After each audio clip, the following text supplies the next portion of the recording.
Allah. Sebenarnya hanya itu aja. Jadi kebiasaan saya menggunakan fa inna ma'al usri yusra, inna ma'al usri yusra itu di semua lini kehidupan sehari-hari, sehingga sebenarnya kalau kita pasrahkan sama Allah Ta'ala dan apa yang kita kerjakan itu sebenarnya baik, benar, halal, nanti Allah akan memberikan kemudahan. Ini satu nih pedomannya. Kemudian berikutnya apa?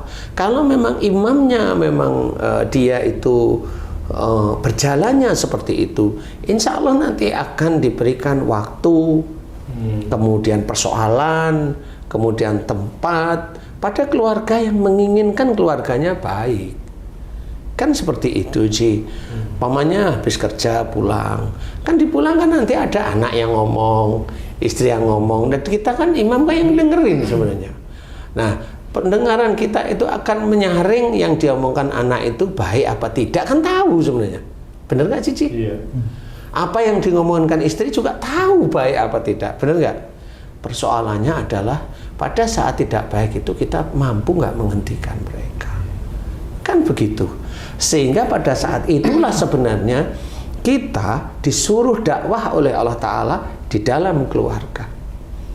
Istri ngomong tidak baik, ya ditegur dengan baik-baik. Kalau memang ini agak keras, ya negurnya nggak usah di depan anak-anak, tegur di kamar umpamanya, kan begitu. Kalau anak-anak yang ngomong tidak baik, ya ditegur yang baik. Karena titik pada saat kita itu mendengar ada kata-kata yang tidak baik keluar dari lisan istri atau anak-anak kita, itu petunjuk dari Allah Ta'ala agar kita itu berdakwah di dalam keluarga. Selama ini orang itu berkeluarga itu tidak pernah yang namanya di dalam pikiran dan otaknya itu dakwah di dalam keluarga. Ya, sehingga dia tidak tahu kapan dia mau mulai dakwah. Yang penting keluarganya anteng itu sudah aman. Loh, bukan. Keluarga anteng tidak ada persoalan itu nol loh nilainya.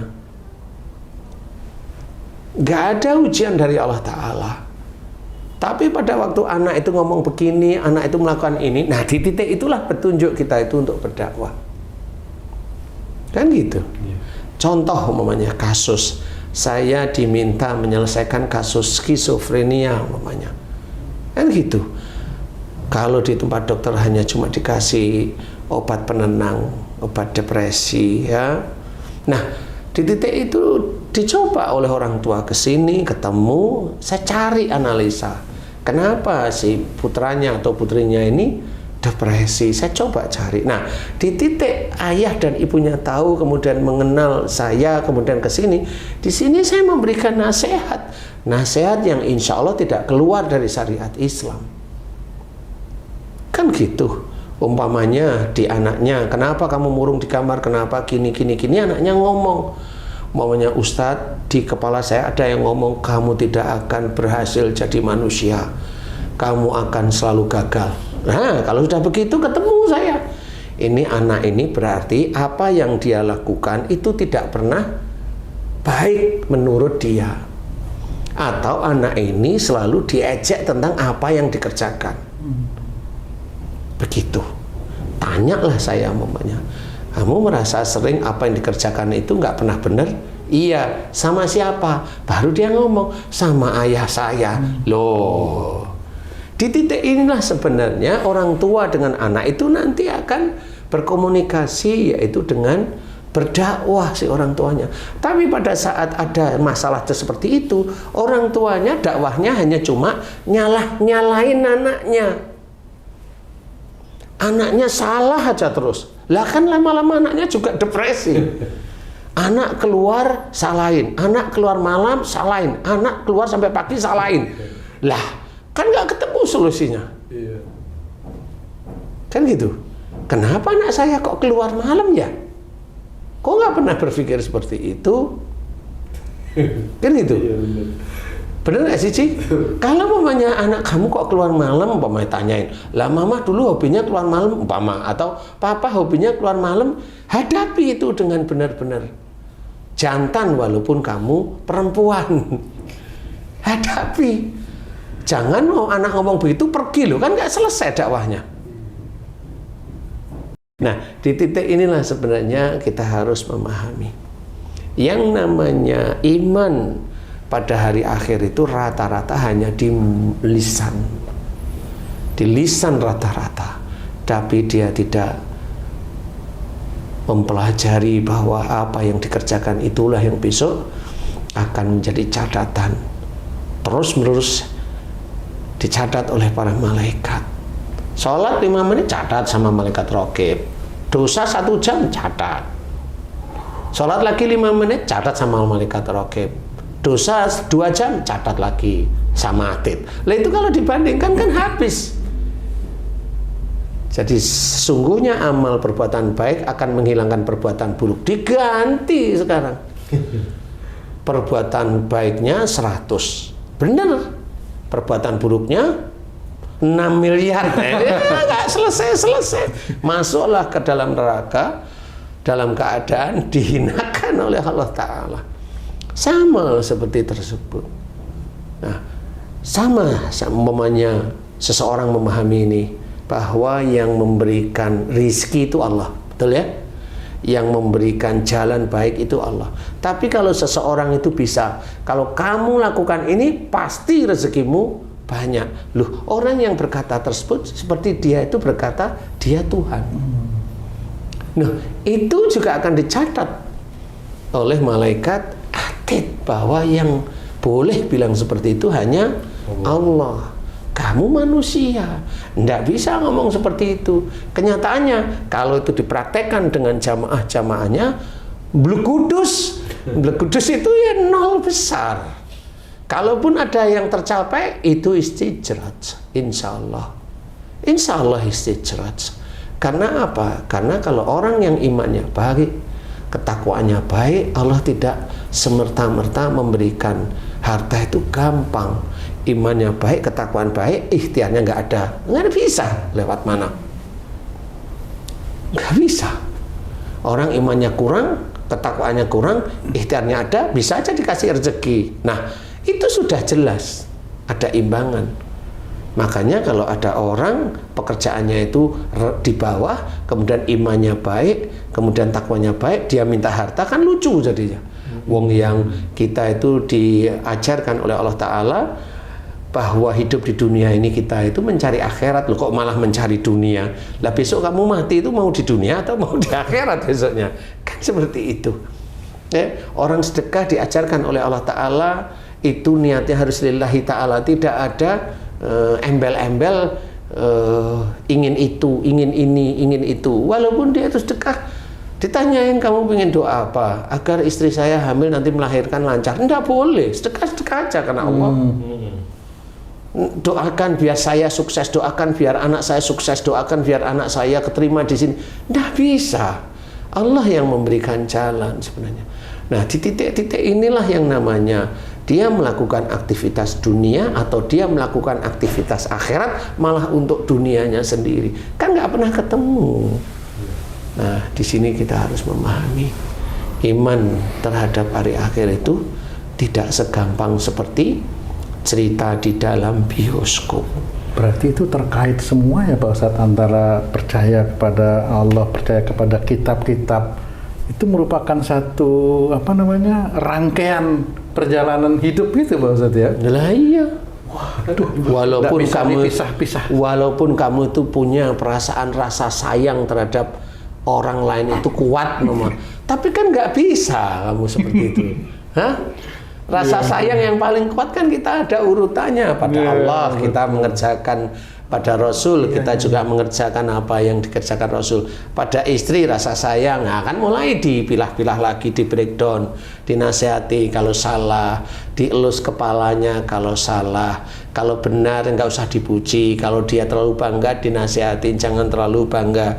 Apa yang kamu terima, apa yang kamu kerjakan yang baik itu atas izin Allah. Itu kan sebenarnya cara kita itu melakukan bahwa sayang kita itu kepada keluarga kita ya seperti itu, sayang kita kepada kehidupan kita itu ya begitu. Jadi bukan saya sayang terhadap kehidupan saya apa ya, makanya saya sayang terhadap mereka loh, kan nggak ketemu sayang yang mana ini kan gitu. Waduh.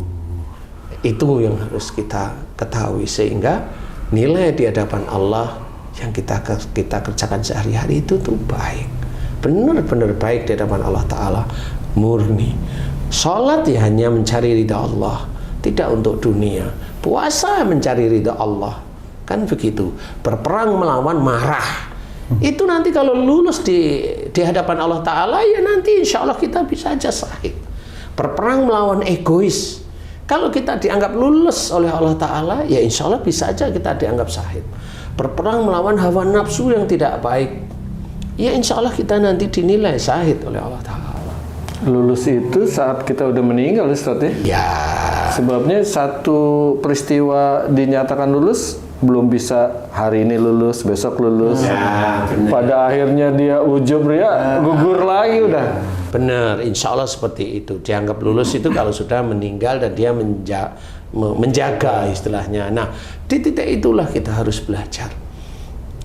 Ini yang tidak pernah bisa diceritakan karena banyak hanya bercerita atau hanya ketawa ketiwi aja. Apa sih iman kepada hari akhir, kan begitu. Orang harus diajak berpikir beneran, sehingga orang itu ada patokan bahwa dia itu harus benar-benar iman kepada Allah Ta'ala, itu benar-benar iman kepada malaikat, itu benar-benar tahu yang dijaga kita, menjaga kita itu raqib sama atid. Kita berusaha untuk tidak melakukan suatu pekerjaan yang hina agar kita itu tidak dicatat buruk oleh Allah Ta'ala, kan seperti itu. Mau ditanyain, saya tanya lulus kok. Coba saya tanya sama kamu mau masuk neraka apa surga? Surga. Lulus kamu. Ji, mau masuk neraka apa surga? Surga. Nah, lulus. Kamu Jeng mau masuk neraka apa surga? Nah, surga, lulus semua. Lulus. Karena saya manusia. Tapi malaikat ketawa loh kamu itu ya. Ini malaikat itu ketawa loh. Yang ketawa itu bukan raqib kayaknya tuh. Atid malah. Memang benar itu. Ya. Nah, banyak sekali variabel-variabel. Nah, benar. Banyak sekali variabel. Dan itulah ujian demi ujian itu harus kita selesaikan dengan di jalan Allah.